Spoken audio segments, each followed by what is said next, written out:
शुक्रवार की शाम एक कविता के नाम। आज जिन कवि की कविता में लेकर के आया हूँ उनका नाम राष्ट्र कवि श्री रामधारी सिंह दिनकर।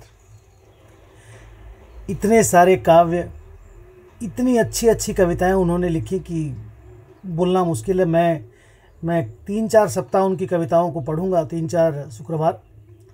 तो आज जिस कविता को मैं सुनाना चाहता हूँ उसका नाम है जनतंत्र का जन्म। 26 जनवरी 1950 को लेकर के जब अपना गणतंत्र बना, जब अपने संविधान को हम लोगों ने अडॉप्ट किया, उस दिन लिखी या उसके बाद उन्होंने लिखी ये कविता उन्होंने लिखी। इस कविता को लोग इस तरह से भी जानते हैं कि सिंहासन खाली करो कि जनता आती है। बहुत ही फेमस कविता। और उनकी वो काव्य रश्मि रथी, कुरुक्षेत्र, उर्वशी, उससे भी कुछ पैराग्राफ लेकर के मैं आपको अगले 1-2-3 वीक्स में सुनाऊंगा ज़रूर।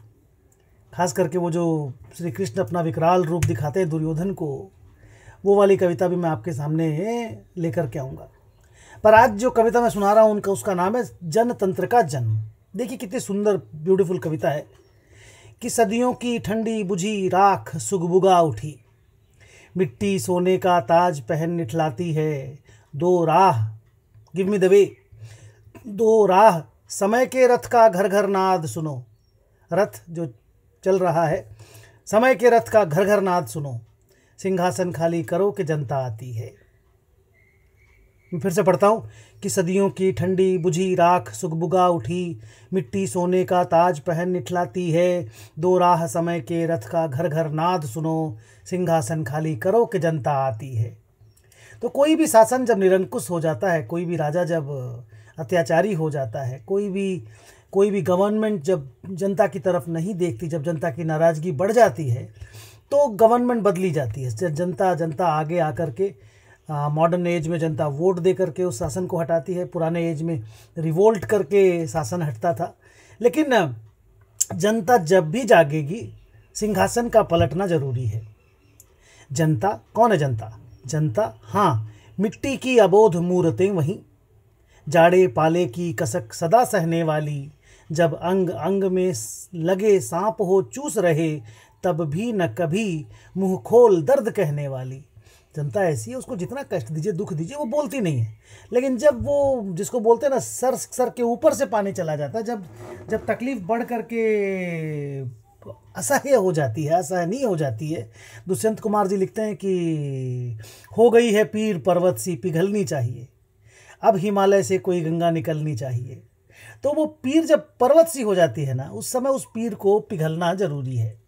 तो वही बात देखिए वो लिख रहे हैं रामधारी सिंह दिनकर जी कि जनता कौन है? जनता वो मिट्टी की अबोध मूर्त है जो हमेशा कष्ट सहती है और कभी भी मुंह खोल करके बोलती नहीं है। लेकिन प्लीज़ उसको इतना कष्ट ना दो कि वो रिवोल्ट करने लगे।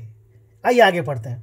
जनता हाँ, लंबी बड़ी जीभ की वही कसम, जनता सचमुच ही बड़ी वेदना सहती है। सो ठीक, मगर आखिर इस पर जनमत क्या है प्रश्न गूढ़, जनता इस पर क्या कहती है। मानो जनता हो फूल जिसे एहसास नहीं, जब चाहो तभी उतार सजा लो दोनों में, अथवा कोई दुधमुही जिसे बहलाने के जंतर मंतर सीमित हो 4 खिलौनों में। आप कुछ मत दीजिए जनता को। ऐसा आप बिहेव करते हैं बीइंग गवर्नमेंट कि आप 2-4-5 रुपया दे दीजिए, उनको भीख दे दीजिए, जनता खुश रहेगी। लेकिन होता भूडोल बवंडर उठते हैं। देखिए अब यहाँ से कवि अपनी लैंग्वेज बदल रहा है। अभी पिछले लाइन में उस कवि ने क्या कहा? कवि ने कहा कि जनता वो है जो ऐसा फूल है जिसको कोई एहसास नहीं है। आप उसको उठा करके फूल के वो गमलों में सजा दो, अथवा कोई दुधमुही जिसे बहलाने के जंतर मंतर सीमित हो 4 खिलौनों में। बहलाने के लिए 2 खिलौना दे दीजिए, जनता खुश हो जाएगी। लेकिन कष्ट का तो एक लिमिट होना चाहिए ना। अब देखिए वो क्या कहते हैं कि लेकिन होता भूडोल बवंडर उठते हैं, जनता जब कोपाकुल हो भ्रुकुटी चढ़ाती है, दो राह समय के रथ का घर घर नाद सुनो, सिंहासन खाली करो कि जनता आती है। गो अवे, अब हम राज करेंगे, हम आ गए हैं। बवंडर उठे हैं, जनता ने अपनी त्योरी चढ़ा ली है। मैं फिर से पढ़ता हूँ कि लेकिन होता भूडोल बवंडर उठते हैं, जनता जब कोपाकुल हो भ्रुकुटी चढ़ाती है, दो राह समय के रथ का घर घर नाद सुनो, सिंहासन खाली करो कि जनता आती है। हुंकारों से महलों की नींद उखड़ जाती। देखिए कवि का तेवर बदल गया है। हुंकारों से महलों की नींद उखड़ जाती, सांसों के बल से ताज हवा में उड़ता है। जनता की रोके राह समय में ताब कहाँ, वह जिधर चाहती काल उधर ही मुड़ता है। अब 2 शताब्दियों सहस्राब्द का अंधकार बीता, गवाक्ष अंबर के दहके जाते हैं। यह और नहीं कोई जनता के स्वप्न अजय, चीरते तिमिर का वक्ष उमड़ते आते हैं। सबसे विराट जनतंत्र जगत का आ पहुंचा। अब तो भारत का जनतंत्र पैदा हो रहा है। भारत अपने संविधान को अडॉप्ट कर रहा है। तो अब भारत का जनतंत्र, अब जनता का राज है। अंग्रेजों जाओ। तो देखिए क्या लिखते हैं कवि कि सबसे विराट जनतंत्र जगत का आ पहुंचा, 33 कोटि सिंहासन तैयार करो, 33 कोटि हित सिंहासन तैयार करो। तब भारत की जनसंख्या 33 कोटि कही जाती, 33 करोड़ है। आज तो 133 करोड़ से पार हो गए हैं हम। कि सबसे विराट जनतंत्र जगत का आ पहुंचा, 33 कोटि हित सिंहासन तैयार करो। अभिषेक आज राजा का नहीं प्रजा का है, 33 कोटि जनता के सिर पर मुकुट धरो। आरती लिए तू किसे ढूंढता है मूर्ख, मंदिरों राज प्रासादों में तहखानों में। देवता कहीं सड़कों पर गिट्टी तोड़ रहे, देवता मिलेंगे खेतों में खलिहानों में। तो आज मजदूर है देवता, आज किसान देवता है। कहाँ तुम राजप्रासाद में, कहाँ तुम महल में जाकर के देवताओं को ढूंढ रहा हो। आज जनता इज द किंग। तो फिर से पढ़ता हूं मैं कि आरती लिए तू किसे ढूंढता है मूर्ख, मंदिरों राज प्रासादों में तहखानों में। देवता कहीं सड़कों पर गिट्टी तोड़ रहे, देवता मिलेंगे खेतों में खलिहानों में। फावड़े और हल राजदंड बनने को हैं। देखिए राजदंड वो जो एक सिंबल होता है कि राजा जो है वो उसको पोजेस करता है, और जब भी कोई जिसको बोलते कोई अन्याय, कोई भी गलती करता है तो उसको सज़ा मिलती है।